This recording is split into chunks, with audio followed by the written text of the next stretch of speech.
Bonjour à tous et bienvenue en ce dimanche 10 janvier à l'Église chrétienne de Rosemère en ligne. Alors, je me permets de faire une brève intrusion dans cette célébration au tout début, juste avant la louange et l'enseignement, parce que nous avions déjà complété l'enregistrement de cette célébration.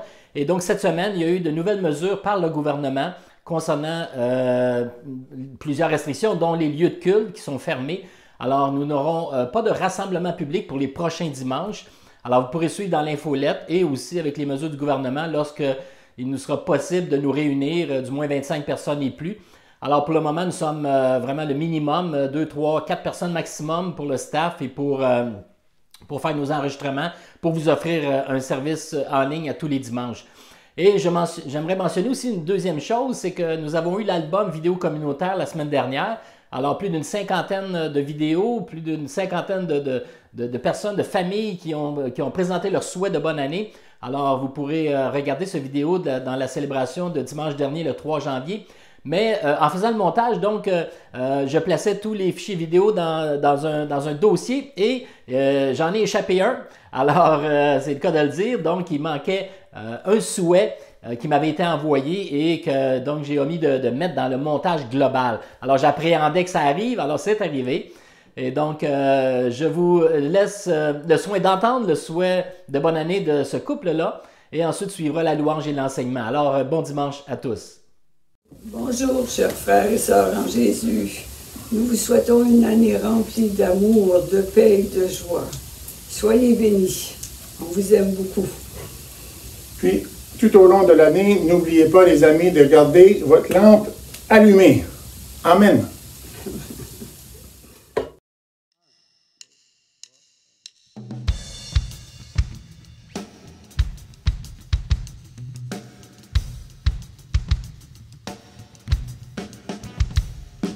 Chantez au Seigneur, chantez un chant nouveau. Chantez au Seigneur, chantez un chant nouveau. Chantez au Seigneur, chantez un chant nouveau. Chantez au Seigneur, chantez un chant nouveau. Chantez au Seigneur, chantez un chant nouveau. Chantez au Seigneur, chantez un chant nouveau. Oui, chantez. Chantez au Seigneur, chantez un chant nouveau. Chantez au Seigneur, chantez un chant nouveau. Chantez au Seigneur, un chant nouveau. Jouez bien en l'acclamant. Car la parole de Dieu est droite et toutes ses œuvres sont vérité. La terre est remplie des bontés du Seigneur. Chantez au Seigneur. Chantez au Seigneur, chantez un chant nouveau. Chantez au Seigneur, chantez un chant nouveau. Chantez au Seigneur, chantez un chant nouveau. Chantez au Seigneur, chantez un chant nouveau.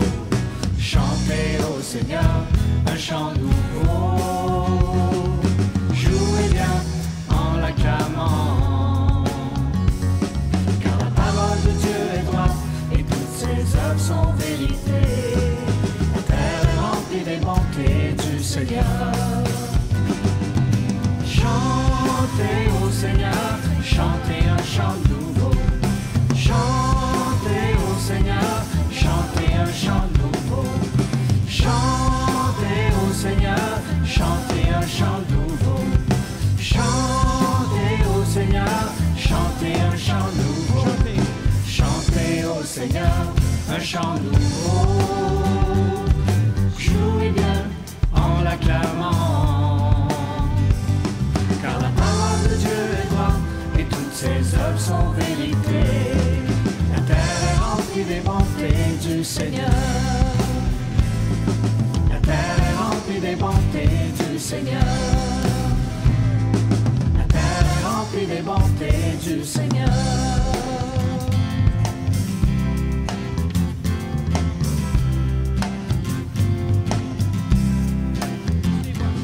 Hosanna, béni soit le roc, béni soit le roc de mon salut. Hosanna, Jésus. Jésus est le roc de mon salut. Hosanna. Hosanna. Béni soit le roc. Béni soit le roc de mon salut. Hosanna. Jésus est le roc. Jésus est le roc de mon salut. Oh, exalte le Seigneur, lui seul est digne d'être loué. Oh, exalte le Seigneur, lui seul est digne d'être loué. Hosanna, béni soit le roc, béni soit le roc de mon salut. Hosanna, Jésus est le roc, Jésus est le roc de mon salut. Hosanna, Hosanna, béni soit le roc, béni soit le roc de mon salut. Hosanna, Jésus est le roc, Jésus est le roc de mon salut. Hosanna, béni soit le roc, béni soit le roc de mon salut. Hosanna, Jésus est le roc, Jésus est le roc de mon salut.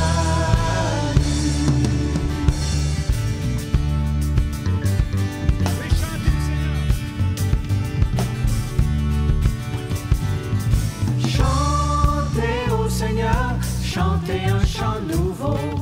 Chantez au Seigneur, chantez un chant nouveau. Chantez au Seigneur, chantez un chant nouveau. Chantez au Seigneur, chantez un chant nouveau.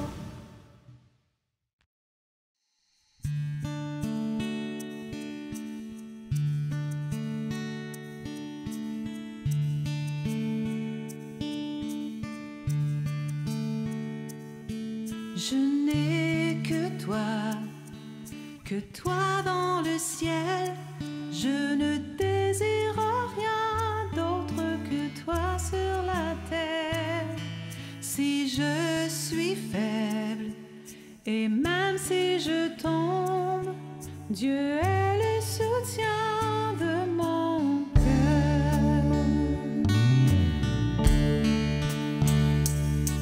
Je n'ai que toi dans le ciel.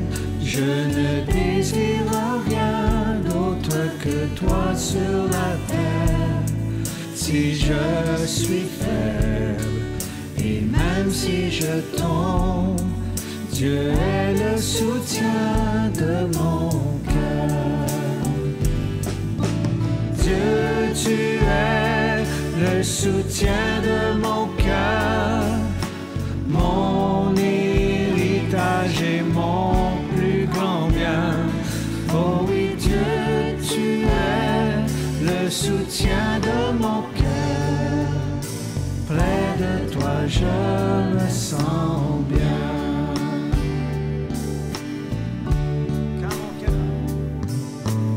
Quand mon cœur était plein d'amertume, je perdais la raison et je n'y voyais plus rien. Mais Dieu s'approcha pour me saisir la main.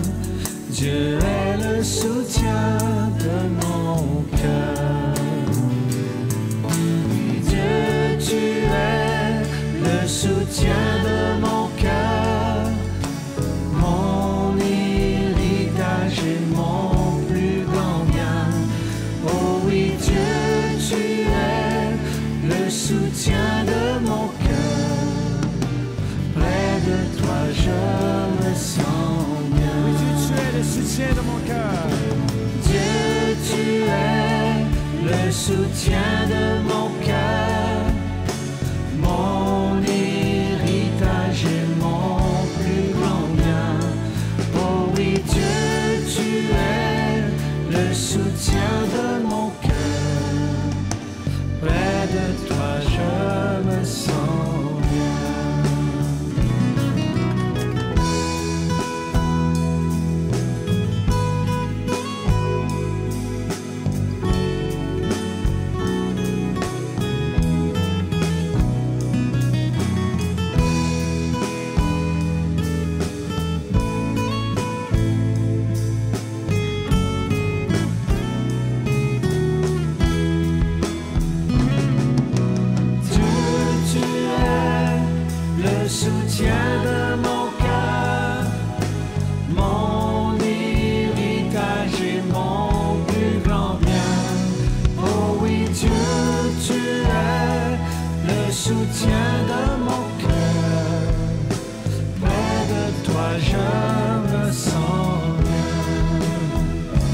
je me sens bien.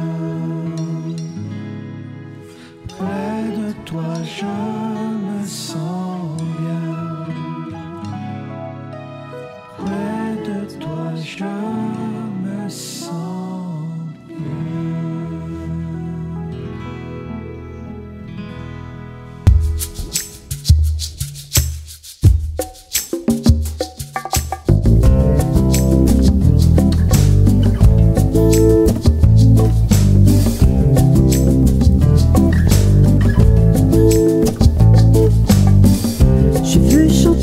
Un chant d'amour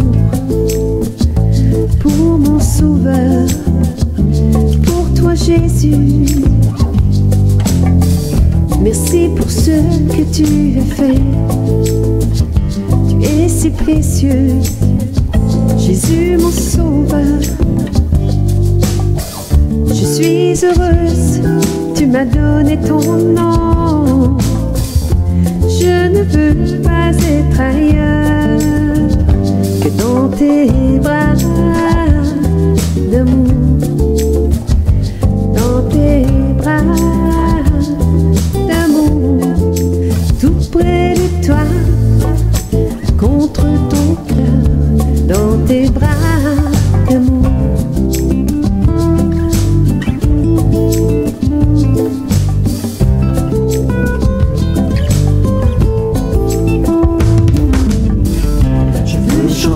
Un chant d'amour pour mon sauveur, pour toi Jésus. Merci pour ce que tu as fait, tu es si précieux, Jésus mon sauveur. Je suis heureux, tu m'as donné ton nom, je ne veux pas être ailleurs dans tes bras d'amour, dans tes bras d'amour, tout près de toi, contre ton cœur, dans tes bras d'amour.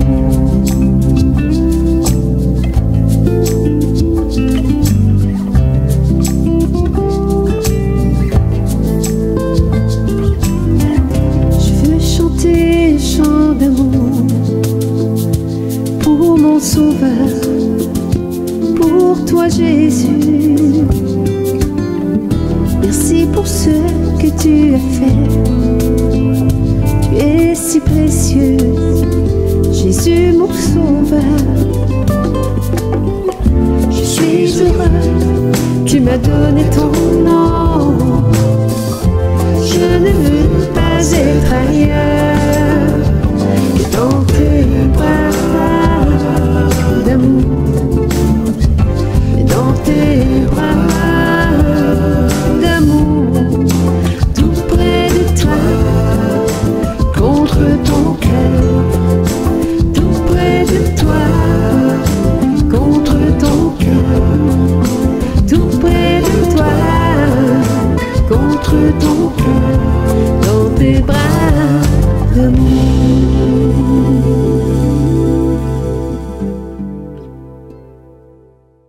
Alors, bon matin et bienvenue à cette célébration en ce dimanche 10 janvier. C'est une joie pour moi de vous accueillir à l'Église chrétienne de Rosemère, toujours en ligne, évidemment.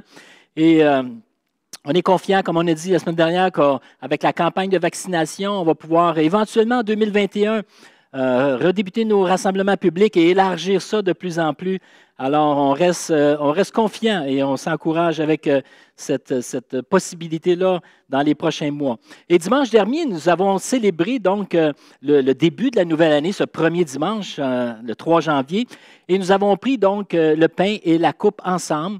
De manière virtuelle, on s'est unis ensemble autour de la table du Seigneur et on a prié aussi pour s'en remettre à Dieu et puis prier pour ceux et celles qui ont été seuls dans la période de Noël. On a demandé une bénédiction spéciale à Dieu pour chacun d'eux. Et On a eu aussi l'occasion de visionner un album vidéo communautaire. Et je ne sais pas si vous avez eu l'occasion de visionner cette célébration dimanche dernier, mais je vous invite à le faire. Du moins, allez voir à l'intérieur de cette célébration, il y a une projection, donc un album vidéo communautaire. Et nous avons de nombreuses personnes qui ont participé. On veut les en remercier. Et même si vous n'avez pas participé, vous pouvez en bénéficier. Alors, allez sur notre chaîne YouTube, la célébration du 3 janvier, pour voir cet album vidéo communautaire. Ça vaut la peine. Ça nous donne une vision, un peu comme si nous étions tous ensemble, on peut tous se voir. Et puis, c'est vous qui avez eu la parole par les souhaits de bonne année. Alors, ça a été vraiment très, très édifiant de vous entendre. Et en ce deuxième dimanche, donc de l'année 2021, j'aimerais faire deux choses. Premièrement, j'aimerais faire une brève rétrospective de l'année 2020. Et ensuite, apporter une parole d'encouragement pour l'année 2021. Alors, j'ai choisi un titre un peu particulier. Alors, c'est un titre en deux volets, comme vous voyez à l'écran, 2020, revue et corrigée. 2021, la patience et l'encouragement dans l'espérance. Et j'aimerais à la base utiliser deux textes. Le premier qu'on retrouve dans Romains chapitre 15 et qui dit ceci. « Or, tout ce qui a été consigné autrefois dans l'Écriture l'a été pour nous instruire, afin que la patience et l'encouragement qu'apporte l'Écriture produisent en nous l'espérance. » Et le deuxième texte dans Romains 12 qui dit ceci, « L'espérance, qu'elle soit votre joie, l'épreuve, qu'elle vous trouve plein d'endurance, la prière, qu'elle soutienne votre persévérance. » Alors, allons-y donc avec le premier, revue et corrigé. Comme vous voyez, cette image du théâtre, l'annonce du théâtre du Rideau Vert, à chaque année, pendant 15 ans, de 2005 à 2019, il y a eu cette pièce de théâtre qui s'appelait « Revue et corrigée ». Je me suis inspiré du titre. J'ai rajouté 2020 parce que 2019, Revue et corrigée, ça n'existe pas à cause de la pandémie. Et donc, ils ont, à chaque année, c'est un rendez-vous annuel en réalité qui célèbre ce que l'année qui vient de terminer nous aura réservé de meilleur et de pire. Alors, étant donné qu'il n'y a pas de version 2020, j'ai dit on va en faire une pour nous, la version 2020, on va le faire ensemble. Qui aurait cru un jour que nous aurions pu vivre ce que nous avons vécu en 2020 et que nous vivons encore? Dans les pires scénarios, on aurait pu penser, et c'est déjà arrivé, de fermer le bâtiment à cause d'une tempête de neige. On aurait pu aussi fermer le bâtiment à cause d'une grosse panne de courant majeure. C'est des choses qui sont déjà arrivées. Dans les plus grandes épreuves, on aurait pu vivre ce qu'une Église a vécu dans la région il y a quelques années, c'est-à-dire passer par l'épreuve du feu, être obligé de se relocaliser, être obligé de rebâtir. C'est des choses qui auraient pu nous arriver également. Mais c'est le pire qu'on pouvait imaginer. Jamais on n'aurait cru que nous en serions maintenant à notre 44e dimanche sans rassemblement public majeur. Et c'est très évident que nous allons franchir les 52 dimanches, et même plus également, sans rassemblement tous ensemble le dimanche matin. Une année complète sans se rassembler tous ensemble. J'ai lu un récit un jour d'un pasteur et de son conseil d'église, c'est un témoignage de ce pasteur-là, qui ont décidé d'arrêter les grands rassemblements du dimanche pendant une année complète. Ils ont gardé les groupes maisons, certaines structures, mais ils ont décidé d'annuler les célébrations du dimanche matin complètement pendant un an.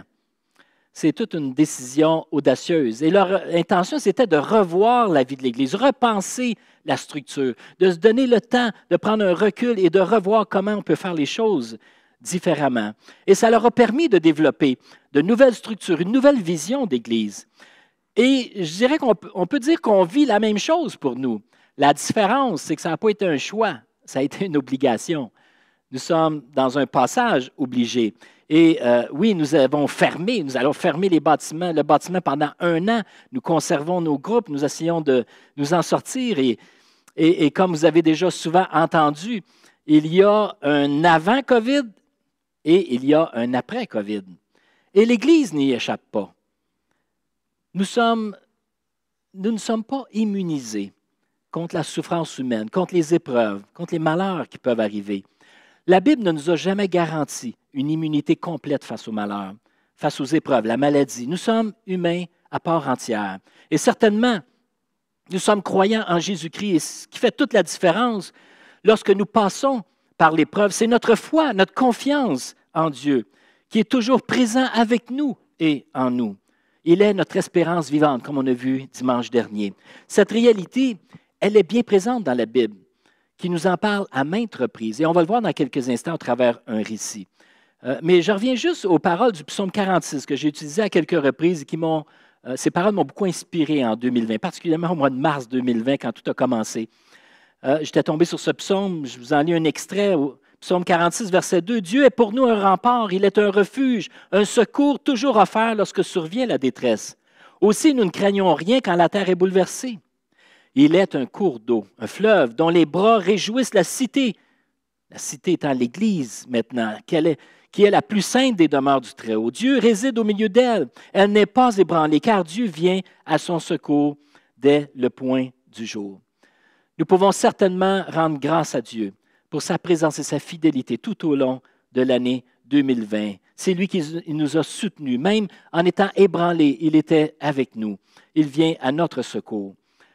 Beaucoup de gens qui disent que l'année 2020 aurait été une opportunité de réflexion et même de remise en question, de réévaluation sur les priorités individuelles et les priorités collectives. Et je pourrais aussi dire pour les priorités en tant qu'Église. Les valeurs familiales, les relations de couple, les relations parents-enfants, tout a été bouleversé, mais en même temps, il y a beaucoup de témoignages qui vont dire « ça a été bon parce que ça m'a amené à revoir mes priorités ». On a eu du temps pour nous-mêmes, pour nos familles, avec le télétravail, etc. Mais il faut aussi mentionner que l'année 2020 a été une des plus difficiles années pour de nombreuses personnes. Les gens seuls. Je pense aux gens qui n'ont pas de famille, qui n'ont pas de conjoint, qui n'ont pas d'enfants et qui ont été seuls, qu'on a essayé de contacter, de connecter avec nous, mais qui ont vécu et qui vivent encore dans cette crise que nous vivons, une très, très grande solitude. On peut penser certainement aux personnes dans les CHSLD, tous ces gens qui souffrent, les gens qui ont perdu des proches, les gens qui sont endeuillés. On a une prière, une pensée pour eux aujourd'hui. On prie que la bénédiction soit sur eux en ce début d'année, tout au long des prochaines semaines. La grande question qu'on peut se poser, comment pouvons-nous tirer le meilleur de cette année 2020 en tant qu'Église? Comment pouvons-nous aussi prendre notre envol en 2021? Eh bien, je vous dirais que j'ai plus de questions que de réponses. Ah, ça, c'est pas bien encourageant, n'est-ce pas? Mais je crois sincèrement qu'il nous faudra faire l'exercice communautaire, le leadership avec l'ensemble de l'Église. Il va falloir faire l'exercice communautaire de revoir notre plan stratégique et de nous ajuster à cette nouvelle réalité. Les plans peuvent être modifiés. Vous savez, la planification stratégique, les plans sont à notre service et non le contraire. Et je crois que dans cette crise que nous avons vécue, que nous vivons encore, les plans que nous établissons en tant que communauté, nous sommes appelés à revoir ces plans-là et à considérer que ce que nous vivons présentement est unique. Nous ne l'avions jamais vécu, nous ne l'avions jamais prévu. Et ce n'est pas dit que nous ne le revivrons pas encore. Et je ne veux pas être prophète de malheur ce matin, mais quand tu vis une épreuve une fois, soit la maladie ou autre épreuve, tu sais très bien que dans l'avenir, ça peut arriver une deuxième fois. Et ce qu'on vit présentement, c'est la première fois que ça arrive, mais ça ne veut pas dire que c'est la dernière fois. Et je ne souhaite pas qu'on revive ces choses-là. Mais chose certaine, c'est que pour moi, un constat évident dans l'année 2020, c'est que c'est beaucoup plus difficile de rester connectés ensemble, de rester en tant que groupe, comme Église, de rester unis, connectés ensemble lorsqu'on n'a pas de rassemblement public le dimanche. Parce que notre structure nous permet d'être ensemble à chaque semaine et de se voir et de s'encourager mutuellement. Et là, du jour au lendemain, on est tombé littéralement bouleversé, désorganisé. C'est beaucoup plus facile de réunir 10-12 personnes dans une maison. Même si tu n'as pas le droit de te réunir dans des maisons, il y a d'autres moyens de se réunir. C'est beaucoup plus facile de connecter 10-12 personnes ensemble que d'en connecter 200. Et le mois de mars 2020 a été un grand défi pour nous en tant qu'équipe pastorale de chercher à connecter avec une liste que nous avons faite de suivis pastoraux pour essayer de rejoindre tout le monde, d'essayer de faire des connexions. Et ça a été tout un grand défi et c'est encore un grand défi pour nous aujourd'hui. Et le dernier dimanche avant la COVID, le 8 mars, nous étions tout près de 200 ici dans cette salle. Et du jour au lendemain, tout ferme. On a annoncé à l'automne dernier le lancement d'un groupe missionnel, d'une église maison avec Michael et Catherine. Et on croit vraiment que ce modèle d'église sera sans aucun doute très édifiant et nécessaire pour maintenir une croissance d'église à tous les niveaux. On va certainement en reparler au fil de l'année 2021. Il y a d'autres groupes qui se préparent aussi également. C'est certain que ce modèle de relation fraternelle, de vie d'Église peut nous servir grandement pour cette année, mais aussi pour les années à venir. Ce qu'on a vécu en 2020 nous aura peut-être, comme vous voyez à l'écran, ça nous aura permis de développer certaines compétences avec des techniciens chevronnés comme Dominique Robitaille, Daniel Smith et tous les autres techniciens, les équipes de louange, tout ce qu'on a fait au niveau de diffusion en ligne, des enregistrements, des pré-enregistrements. On a développé certaines compétences et c'est une bénédiction, heureusement, que nous avons ces moyens technologiques à notre disposition, mais on va devoir faire plus encore pour avoir cette vie d'Église et de pouvoir justement rester connectés ensemble les uns les autres.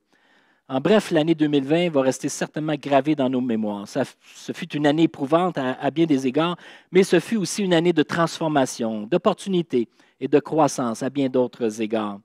Alors, et même j'entendais plusieurs témoignages. On peut dire que l'Église en général au Québec et ailleurs aussi a eu un grand impact dans la société.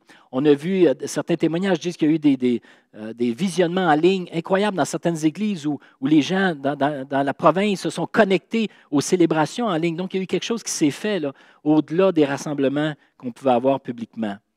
Alors, on fait confiance à Dieu, que Dieu fait son œuvre au travers tous ces moyens que nous utilisons. Mais maintenant, nous sommes au tournant de l'année 2021. Et j'aimerais donc amorcer cette deuxième partie de cette réflexion ce matin. 2021, la patience et l'encouragement dans l'espérance. Dans Romains 15, on l'a lu, tout ce qui a été consigné autrefois dans l'Écriture l'a été pour nous instruire afin que la patience et l'encouragement qu'apporte l'Écriture produisent en nous l'espérance. Il y a 3 mots-clés ici que je veux souligner dans un deuxième volet.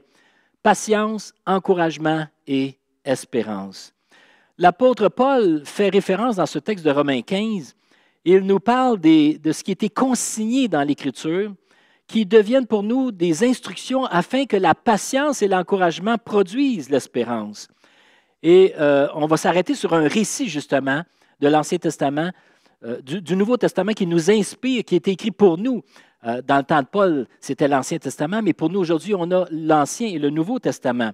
Mais je lisais un livre dernièrement qui s'intitule « L'Église en exil », vraiment un livre très édifiant, qui est écrit par un prêtre, Jean-Pierre Joly de Saint-Jérôme, et en sous-titre, c'est écrit « Une grâce pour un retour aux sources de l'Évangile ». Et un petit peu avec le même exercice dans ce livre-là, pour encourager l'Église en exil, l'Église dans ce temps de crise que nous vivons, il est mentionné, entre autres, des exemples de l'Ancien Testament, comme Moïse, qui pendant 40 ans, avant le début de sa mission, a été en isolement. Le peuple d'Israël a été en captivité à Babylone pendant 70 ans, également en isolement. Le peuple d'Israël a passé aussi 40 ans dans le désert, en isolement. Le prophète Élie a été isolé, se pensant seul. Isolement, isolement, isolement, désert, désert, désert. Dans un texte, Dieu dit, « Je la conduirai au désert. Je conduirai mon peuple, je parlerai à son cœur. » Dans ces moments d'isolement, dans ces moments désertiques, c'est aussi des moments d'opportunité où Dieu veut nous parler. Dieu veut parler à nos cœurs. Et j'aimerais revenir au texte et regarder les définitions de ces mots que nous retrouvons dans Romains 15. Et le premier, c'est la patience. Il est dit que l'Écriture qui a été consignée dans l'Écriture nous instruit afin que la patience et l'encouragement qu'apporte l'Écriture produisent en nous l'espérance. La patience, par définition, c'est la constance, l'endurance, et qui dit qu'il ne se laisse pas dévier de son but ultime. En fait, la patience, c'est de la constance. C'est que même si je peux être désorienté, je conserve mon but ultime, le même objectif, la même mission. La trajectoire, comme on va le voir dans quelques instants, peut être modifiée, peut être bouleversée, mais le but, la destination demeure la même. Et comme quelqu'un a dit, tu peux être ébranlé, mais non détourné de ton but. Le deuxième mot qui est inspirant, c'est le mot encouragement utilisé dans Romains 15. Et en grec, c'est le mot paraklésis. Alors, peut-être vous allez vous rappeler de ce que Jésus a dit dans Jean 14 en parlant du Saint-Esprit, qu'il est le paraclet. C'est le même mot grec qui signifie appeler aux côtés de. Alors, ici c'est comme dans Romains 15, ça nous dit que l'Écriture, les histoires, les récits sont une source de paraclésis, sont une source d'encouragement pour nous, de motivation, parce que nous ne sommes pas seuls. Dieu nous accompagne et les récits nous rappellent la fidélité de Dieu, que Dieu est toujours avec nous. Et finalement, on parle d'espérance. L'espérance qui est une attente confiante.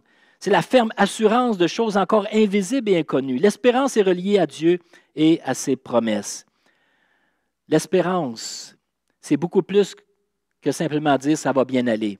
Vous vous rappelez cet arc-en-ciel qu'on a vu en mars 2020 apparaître, mars, avril, mai, juin. Ça va bien aller, ça va bien aller. J'essaie de voir où ils étaient les arcs-en-ciel. On en a pas mal moins aujourd'hui en janvier 2021.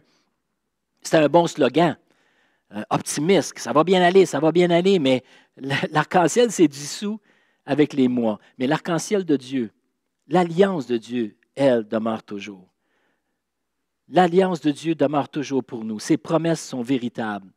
Et c'est ce qui est l'espérance en réalité. L'espérance, elle est reliée à qui est Dieu, à ce qu'il est en tant que personne, en tant que promesse, des promesses qu'il nous fait.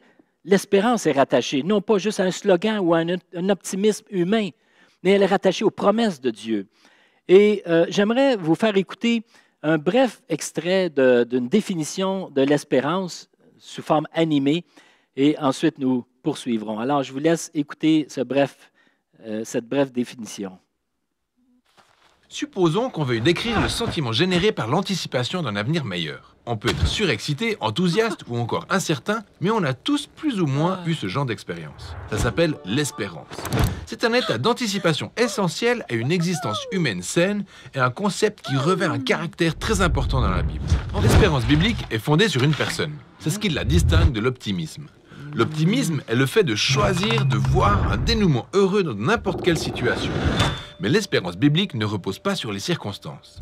En fait, dans la Bible, les gens qui espèrent reconnaissent généralement qu'il n'y a aucune lueur d'espoir, mais font quand même le choix d'espérer. C'est la fidélité que Dieu a manifestée par le passé qui nourrit l'espérance en l'avenir. On se projette dans le futur en regardant au passé, en faisant confiance uniquement au caractère de Dieu. Dans le Nouveau Testament, les premiers disciples de Jésus ont cultivé cette même façon d'espérer. Ils avaient la conviction que la vie, la mort et la résurrection de Jésus étaient la réponse inattendue de Dieu au joug du mal et de la mort auquel nous étions soumis. La tombe vide ouvrait la porte à une nouvelle espérance. Et ils ont utilisé le mot grec « elpis » pour décrire cette expectative. L'apôtre Pierre a affirmé que la résurrection de Jésus avait suscité une espérance vivante que les gens puissent renaître pour devenir une nouvelle et différente race humaine. À plus d'une reprise, l'apôtre Paul déclare que la bonne nouvelle au sujet de Jésus annonce l'elpis de la gloire. Dans les deux cas, cet elpis est fondé sur une personne, le Jésus ressuscité qui a vaincu la mort. Et cette espérance ne se limitait pas aux hommes. Les apôtres étaient convaincus que ce qui était arrivé à Jésus lors de la résurrection était un avant-goût du plan de Dieu pour l'univers tout entier. Selon les mots de Paul, c'est une espérance selon laquelle la création elle-même sera délivrée de l'esclavage, de la corruption et jouira de la liberté lorsque les enfants de Dieu seront glorifiés. Mais l'espérance biblique n'est pas de l'optimisme basé sur des prévisions humaines. C'est un choix d'attendre que Dieu manifeste un avenir tout aussi surprenant qu'un homme crucifié qui ressuscite des morts. L'espérance chrétienne regarde au passé vers le Jésus ressuscité afin de se projeter dans le futur et ainsi pouvoir attendre. C'est ça le sens des mots bibliques se rapportant à l'espérance. Alors voilà donc pour l'espérance, ça nous donne un peu un aperçu de ce que signifie ce mot-là. Et l'espérance, donc, on parle d'une espérance vivante. C'est donc regarder vers le passé, ce qui est accompli par la fidélité de Dieu, et dans le présent, se projeter vers le futur avec cette assurance que Dieu est avec nous et Dieu nous accompagne.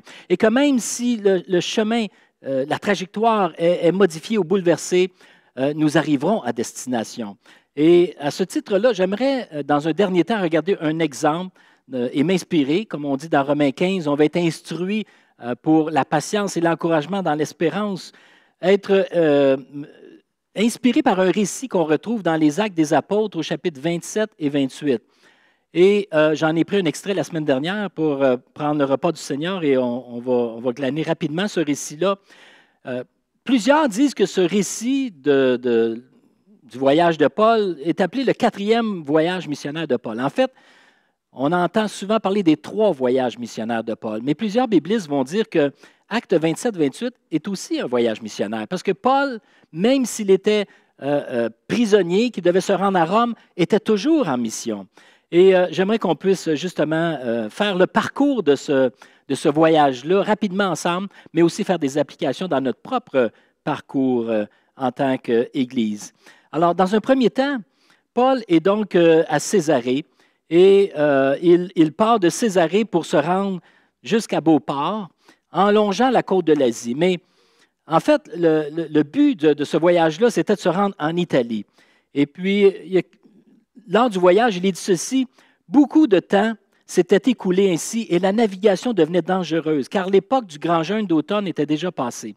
Alors Paul leur a donné cet avertissement, mes amis, je considère que si nous continuons notre voyage, non seulement la cargaison et le bateau subiront de grands dommages, mais nous-mêmes, nous risquerons notre vie.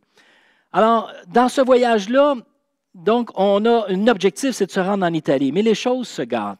Et comme on peut voir, ils avaient l'intention de se rendre à Phoenix, comme on voit sur la carte, mais ils ont été dérivés. Alors, ils voulaient juste passer de Beauport à Phoenix pour y passer l'hiver, 3 mois. Ils voulaient rester là 3 mois l'hiver parce que la navigation est très difficile, mais quand le commandant du bateau a vu les vents, il s'est dit on peut s'essayer, on peut aller plus loin que ça. Et finalement, ils ont été emportés à la dérive. Et en fait, leur but initial, c'était de se rendre directement jusqu'en Italie, c'est-à-dire de Phoenix jusqu'en Italie. Mais là, ils partent de Beauport, ils se font emporter. Et c'est là que ça commence. La trajectoire change complètement. Quand ils sont partis de Beauport, ils avaient le vent dans les voiles, ça allait bien. Oh, on va se rendre à Phoenix. Et là, ils ont le vent face aux voiles. Ils sont emportés. Il est dit ici, dans Acte 27, verset 13, « Quand le vent du sud s'est mis à souffler légèrement, ils ont cru qu'ils pouvaient atteindre leur objectif. Alors, ils ont levé l'ancre, se sont mis à longer la crête de près. Mais peu de temps après, un vent violent comme un typhon, connu sous le nom d'Euraquilon, s'est mis à souffler dans les hauteurs de l'île. » On dit que ce vent-là, par définition, on appelle un vent de typhon, Euraquilon. En fait, c'est un vent qui est violent, qui vient de la hauteur des îles, qui est soudain, qui arrive soudainement. Et ils se sont fait prendre par ce vent-là. Alors qu'ils voulaient juste faire un petit tour pour passer l'hiver, ils se font emporter par ce vent. Et j'ai l'impression qu'au mois de mars 2020, c'est un peu ça qui nous est arrivé. On était en pleine croissance, le vent dans les voiles, tout allait bien, et soudainement, on s'est fait emporter. Il est dit plus loin au verset 15, « Le bateau était entraîné au large, il ne pouvait pas résister au vent, et nous nous abandonnâmes donc à la dérive. » Ils n'ont pas eu le choix de s'abandonner à la dérive. On n'a pas eu le choix de vivre ce qu'on a vécu. On aurait beau voulu éviter tout ce qui est arrivé, mais à partir du mois de mars 2020, c'est comme si on était emportés à la dérive d'une certaine façon. Et nous avons donc vécu des choses que jamais nous n'aurions pensé vivre. Et là, le voyage, comme on peut le voir, ils sont complètement apportés loin de leur trajectoire. Leur trajectoire qui était juste de partir de la Crète, s'en aller en Italie directement. Eh bien non, ils sont apportés à la dérive. Il est dit par la suite, dans Acte 27, verset 16, « Nous avons passé ainsi au sud d'une petite île appelée Cauda ou Clauda. Comme elle nous abritait un peu du vent, nous en avons profité pour nous rendre maîtres du canot de sauvetage. Nous sommes parvenus à grand-peine à le hisser à bord. Puis on a eu recours à des moyens de fortune. On a ceinturé tout le bateau de cordage. Comme on avait peur d'échouer sur les bancs de sable de la Syrte, on a jeté l'ancre flottante et l'on continuait ainsi à dériver. » Quand je lisais ça, je me disais, on a vécu un peu la même chose. On a utilisé des moyens de fortune. YouTube, ça a été nos moyens de fortune. Les médias sociaux, on a utilisé tous les moyens qu'on avait dans cette dérive-là pour se réorganiser. Il est dit ici qu'ils ont même ceinturé tout le bateau avec des cordages. C'est un peu ce qu'on a fait. On a voulu ceinturer l'Église avec des cordages. On a essayé de faire des contacts, de connecter les gens par les cordages, de l'amour fraternel, de la communion, la foi. On a essayé de garder le bateau du mieux qu'on pouvait, mais on était toujours emportés à la dérive de nos habitudes. J'étais personnellement complètement déstabilisé par cette situation-là en tant que pasteur dans l'Église, de se retrouver du jour au lendemain complètement désorganisé. Oui, ça ressemble à une dérive d'une certaine façon. Mais nous avons confiance que Dieu nous amène à bon port. Et l'histoire qu'on voit présentement même si on voit la trajectoire complètement à la dérive, ils finiront tout de même par se rendre en Italie. Et dans Acte 27, j'aime ce passage qui dit ceci. Le lendemain, comme la tempête n'arrêtait pas de secouer le bateau avec violence, on l'a délesté d'une partie de sa cargaison. Le troisième jour, les matelots ont jeté de leurs propres mains tous les agrès du bateau à la mer. Moi, j'appelle ça le grand délestage. Moi, je pense qu'en tant qu'Église, on a vécu une forme de délestage. Un synonyme du mot délester, c'est alléger. On n'a pas eu le choix de délester, de se départir, d'alléger les choses pour se réorganiser. Le grand délestage, on déleste ce qui n'est pas nécessaire. Cette secousse dans la vie de l'Église peut amener justement à réévaluer nos priorités, réévaluer notre façon de faire. Ce que nous vivons présentement et ce que nous avons vécu en 2020, c'est aussi une opportunité pour nous de revoir les choses, de repenser les choses, de faire de l'allègement à bien des niveaux. Lorsqu'on continue dans le texte, dans Acte 27, verset 20, il est dit, pendant plusieurs jours, on ne voyait plus ni le soleil ni les étoiles.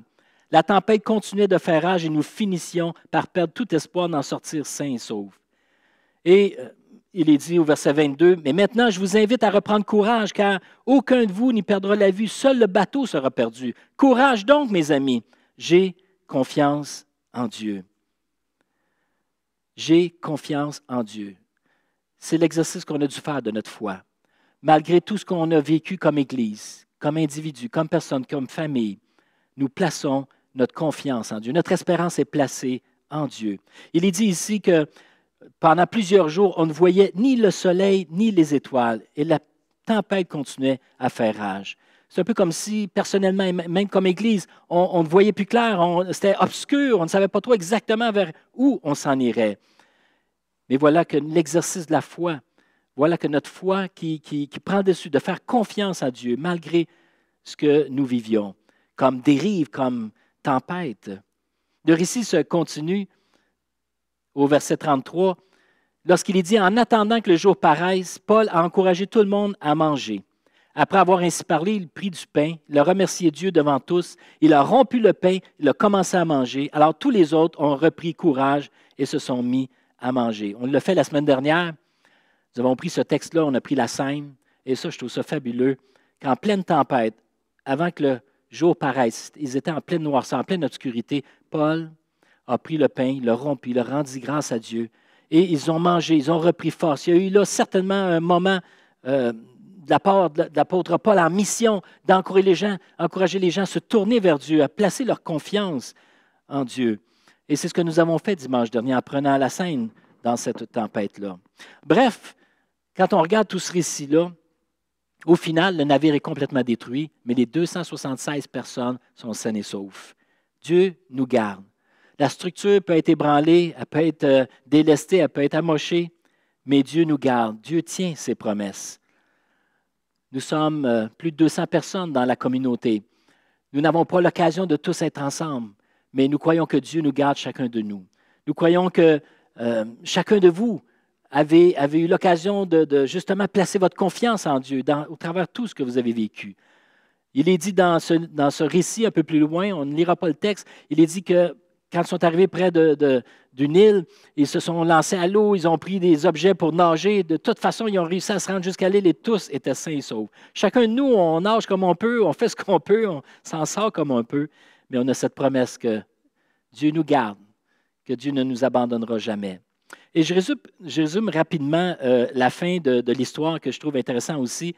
Si on revient donc à la carte ici, ils ont passé au travers de toute cette tempête-là. Vous voyez le trajet que ça a pu se faire. Ils sont finalement arrivés sur une île. Ce n'était pas leur objectif du tout. Leur objectif, c'était de passer directement pour s'en aller en Italie. Ils sont arrivés sur une île qui s'appelle l'île de Malte. Ils ont passé là 3 mois, tout l'hiver. En fait, dans l'année 59 à 60, ils ont passé l'hiver. On est dans cet hiver-là pour nous aussi. Et dans cette île-là, il y a 3 choses qui se sont produites. que je trouve intéressantes. La première, évidemment, ça a été un lieu d'isolement. Ils étaient complètement désorientés. Ils ne connaissaient pas cette île-là. Ils sont arrivés, il y avait les indigènes qui étaient sur cette place-là, les ont accueillis, comme nous dit l'Écriture, et ils ont pris soin d'eux. Et eux étaient complètement perdus. Ils sont restés là 3 mois de temps. Ça a été un lieu d'isolement pour eux. Mais Malte a aussi été un lieu d'empoisonnement. Parce que comme on lit dans le récit, alors que Paul ramassait une brassée de bois et le jetait dans le feu, il y a une vipère qui s'est jetée à lui et tous pensaient qu'il se ferait mordre et qu'avec son venin, la vipère, Paul tomberait raide mort, mais non, il est resté debout. Et quand je lis ce récit-là, Malte n'est pas seulement un lieu d'isolement, mais ça peut être un lieu d'empoisonnement aussi. Et comme je l'ai mentionné plus tôt, vous savez, le sujet de la COVID et tout ce qu'on peut en tirer comme conclusion, ça peut être aussi un grand sujet de division. De par l'interprétation qu'on peut avoir, de par la façon comment on communique les choses, on peut faire beaucoup de dommages. C'est un peu comme cette vipère qui lance son venin. Et je vous invite vraiment, et je vous encourage, comme on a lu la semaine dernière dans Éphésiens 4, de nous efforcer de conserver l'unité de l'esprit par le lien de la paix. Malte est un lieu d'isolement, d'empoisonnement, mais la bonne nouvelle, c'est que Malte est aussi un lieu du miraculeux. Et on le voit dans un dernier texte que je voudrais lire. Sur cette île-là, dans Acte 28, il est dit ceci. Or, le père de Publius était le chef de l'île, souffrait de dysenterie. Il était alité avec de la fièvre. Paul est allé le voir, il a prié, posé les mains sur lui et il l'a guéri. Après cela, les autres habitants de l'île qui étaient malades ont commencé à venir vers Paul. Ils ont été guéris. Alors, Malte est devenu un lieu du miraculeux, un lieu où Paul a continué sa mission.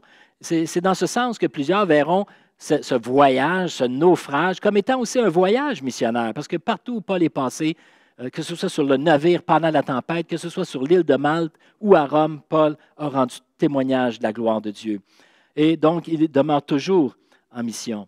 Et je pourrais dire en concluant que nous demeurons toujours en mission. On a beau être dispersés, on a beau être désorganisés, mais nous demeurons toujours en mission.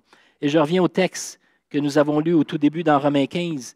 Tout ce qui a été consigné autrefois dans l'Écriture a été pour nous instruire, afin que la patience et l'encouragement qu'apporte l'Écriture produisent en nous l'espérance.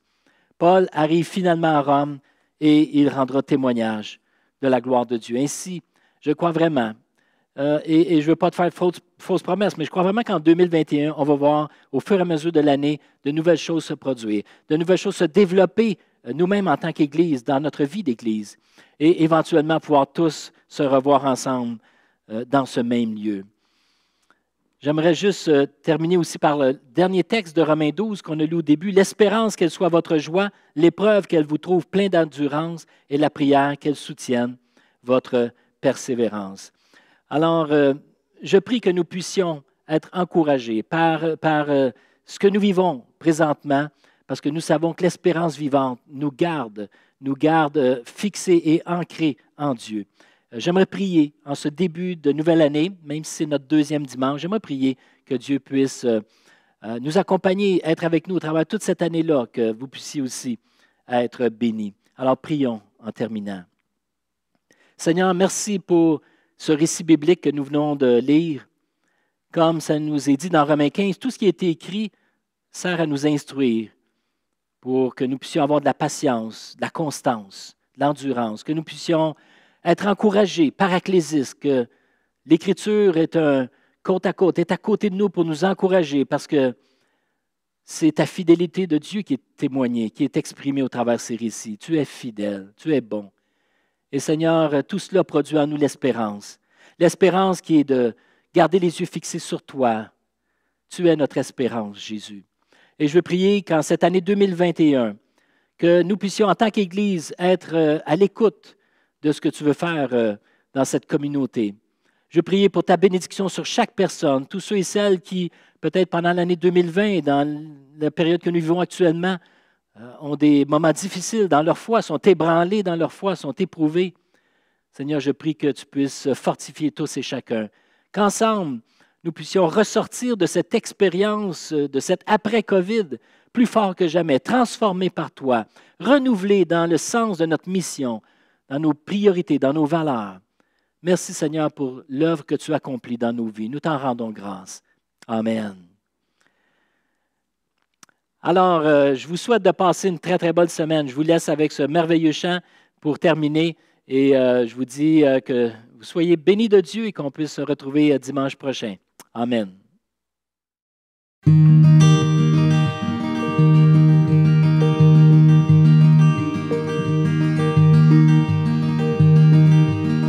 Si la lune me glace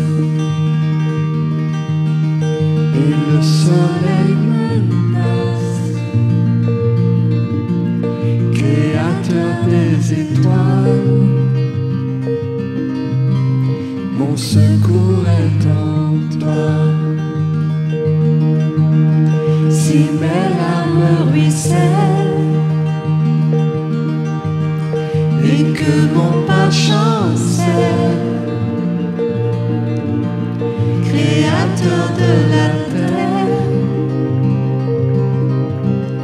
mon secours est en toi. Je lève les yeux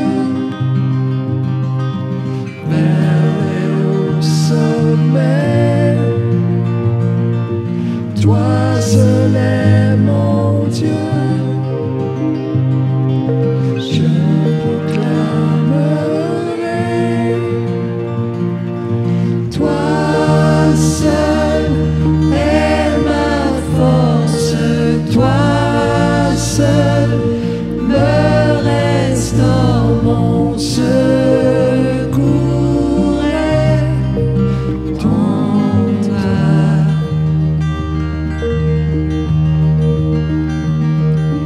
Toujours tu me portes, jamais tu ne dors, mon secours est en toi.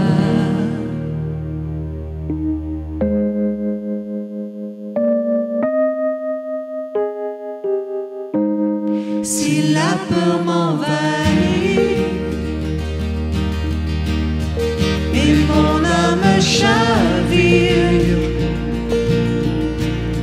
créateur de la vie, mon secours est en toi. Je lève les yeux vers les hauts sommets. Toi seul est mon Dieu. Je proclamerai. Toi seul est ma force. Toi seul me restaure, mon secours est en toi.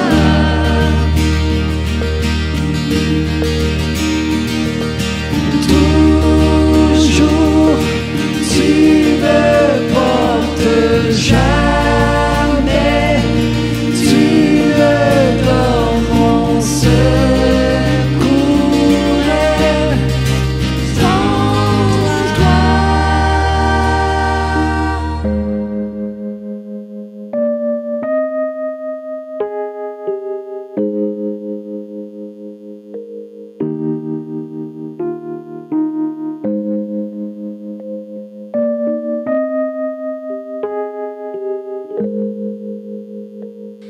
Ta victoire, mon espoir, ton chemin, mon destin, ton salut, mon refuge, tout est en toi. Ta victoire, mon espoir, ton chemin, mon destin, ton salut, mon refuge, tout est en toi.